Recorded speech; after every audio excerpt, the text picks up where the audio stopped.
Good afternoon. This is our screencast about adding a banner to your website.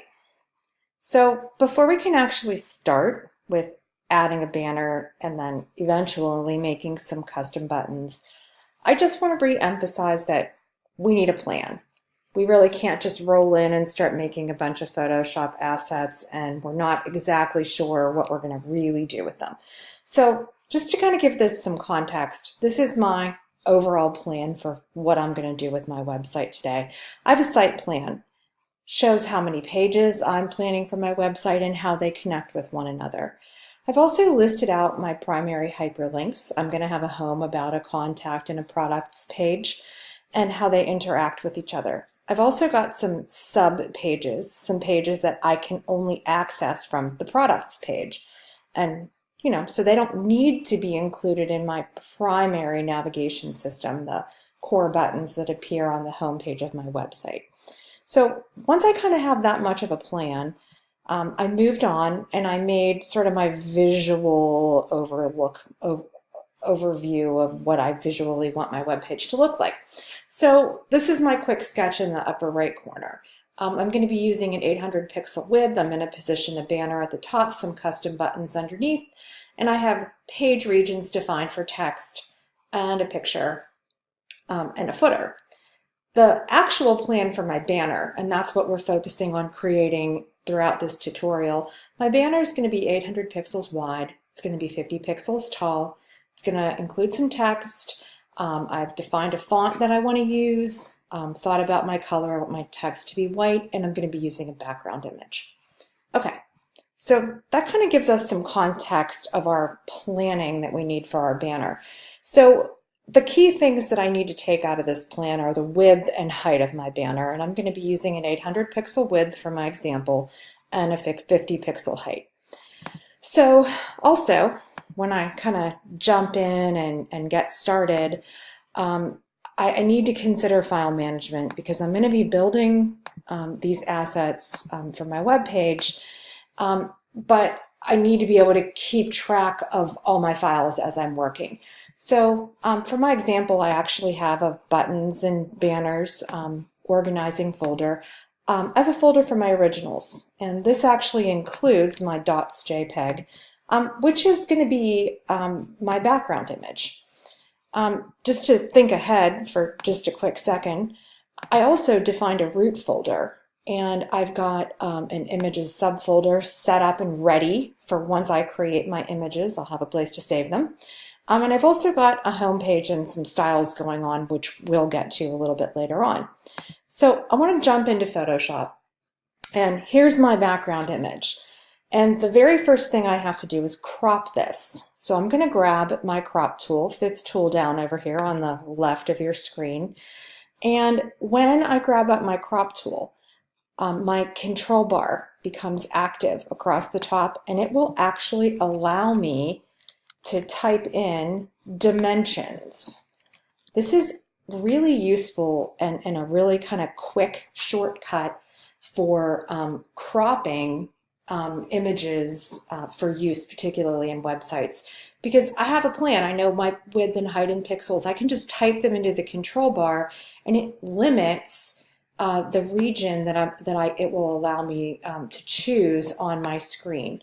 So what I'm going to do is just grab a portion of this image, and I actually am going to intentionally grab an image that has some very bright highlights and some dark shadows, because I want to give us sort of a little bit of a tactic or technique for editing to correct some of those differences. So what I did was I cropped, I moved things around, and then I just chose that little checkbox over at the right of my at the right area of my window to actually accept my crop, my little checkbox area. Okay, so I essentially cropped the image. Something you're going to notice, it's going to get really tiny because I started with a really high resolution image, and now it's not being even viewed at actual size. It's very small on my screen. You're probably going to need to adjust your view. So I'm just going to increase the percentage of view so that I can see it a little more clearly. I have it kind of blown up on my screen so I can work with it. All right.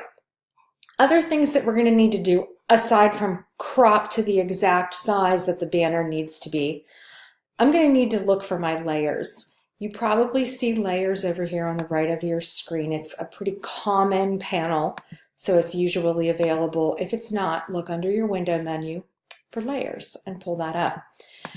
I'm suggesting that you check this before we start trying to do any kind of intensive editing. If the background layer is locked or partially locked, click it to unlock it, okay? That's all I wanted to do. I want to unlock my background layer. I'm going to do that, and now I'm actually going to add my type. So to add type, I'm going to grab up my type tool. It hovers near the bottom. It's about 2/3 of the way down on my toolbar. So I'm going to go ahead, I'm going to select my type, I'm going to click in, and then I'm going to type the name.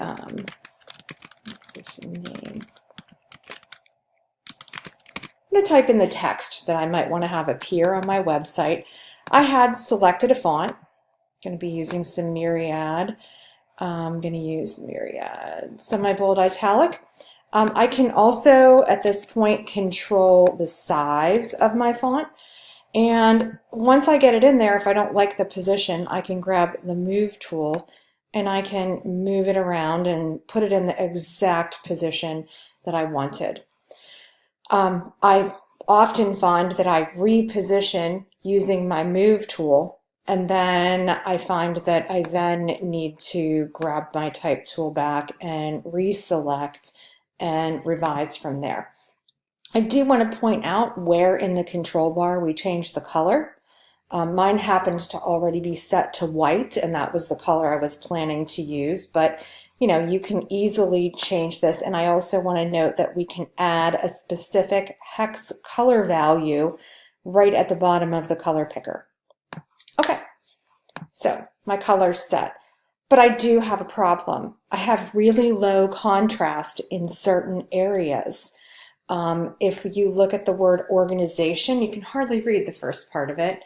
And then in banner, it's kind of the same thing. So I need to be able to make an adjustment that's going to help me improve my contrast.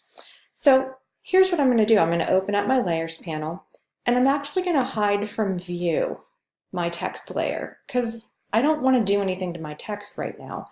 What I want to work with is actually my background layer, so I want to make sure it's selected. I'm going to pop away my layers panel, and then I'm going to look for a tool over here in my toolbar. It's 2 tools above the type tool. There's a dodge, a burn, and a sponge tool. I want to use the burn tool.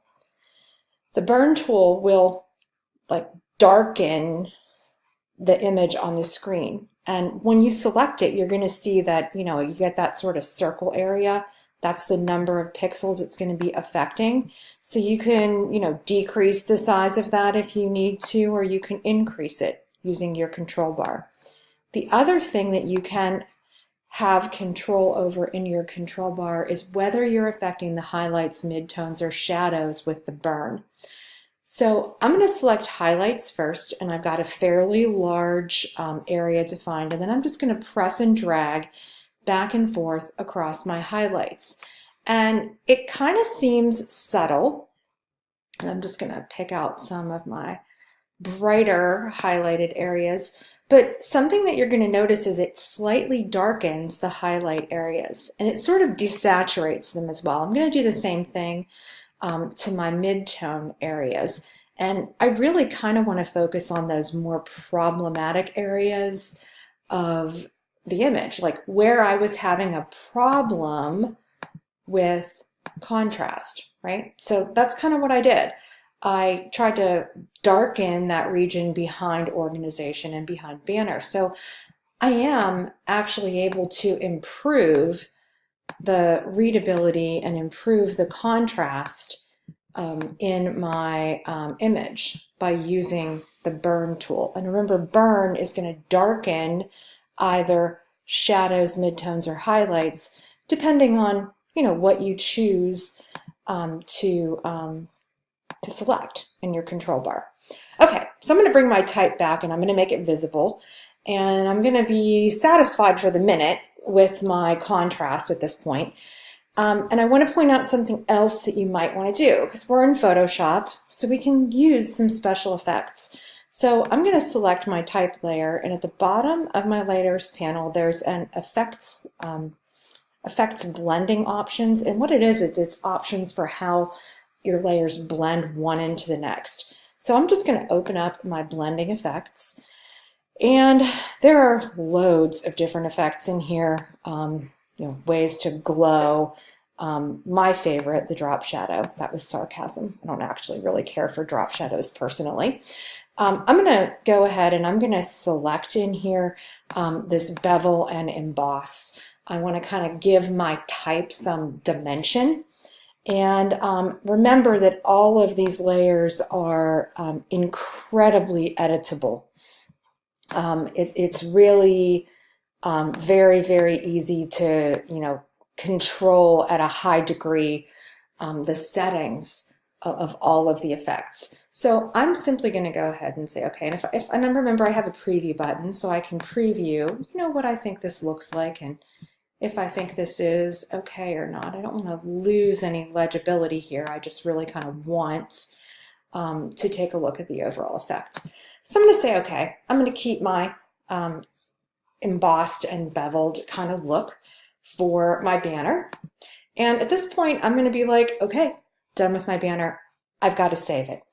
If you remember, I started this by opening an image. I don't want to save over top of my original image. I actually want to take this file and I want to do a save as, and I want to save it in this originals folder. And I'm just going to call it my banner.psd. .psd means that it is a Photoshop document. I really want to keep a version of this as my Photoshop document. That will retain the layers in the file. If I decide later on that I need to make an adjustment to my bevel, if later on I realize that I misspelled a word in my banner, I'll have complete editability, but only if I've saved this as a Photoshop file right now. So my first step is I'm going to save that as banner.psd. I'm going to put that in my originals. And there we go.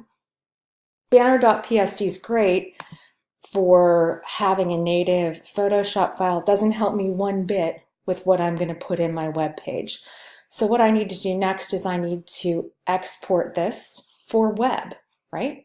We're used to doing that. We do that with all of our web images.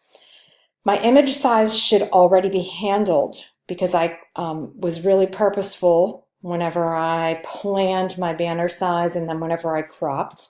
I do want to make a good file format decision, and a JPEG will work with this. It's got some continuous tone color. I'm going to go ahead, I'm going to say I want to save this, and I want to be absolutely sure that it's going into the images subfolder for this project, and it is. And again, I'm going to keep the name banner JPEG, works for me. And so I'm all done. So at this point my Photoshop work is done, and I'm just going to close that up and get Photoshop out of my way. Good thing I'm going to take a stop and take a little look. I like to sometimes verify my files through the Finder, like, oh look, there's banner.psd, there was my original image. There's my web page file. Here's my banner JPEG that I'm going to be putting into my website. Perfect. So it's time for Dreamweaver. I'm going to grab up some Dreamweaver, and I kind of have my web page already started. I have divvied out regions on my page, and I actually have a header divided out already, and I put a note in there that said, this is the header. We'll insert banner image here after it's created. Well, guess what? It's time to do that right now. So I'm going to remove my note.